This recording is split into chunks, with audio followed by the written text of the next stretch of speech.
Hello, in front of me I've got FC26. In this video I'll show you how to use precision pass.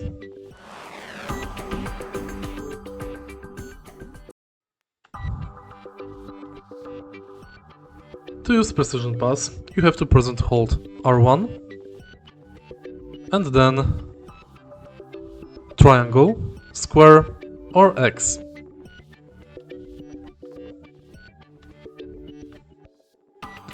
If you use triangle, you will use through precision pass.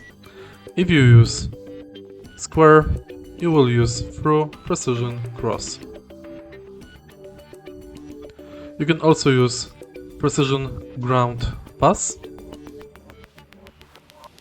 by pressing L2, R1 and triangle or square. If you find this video helpful, please leave like, comment and subscribe.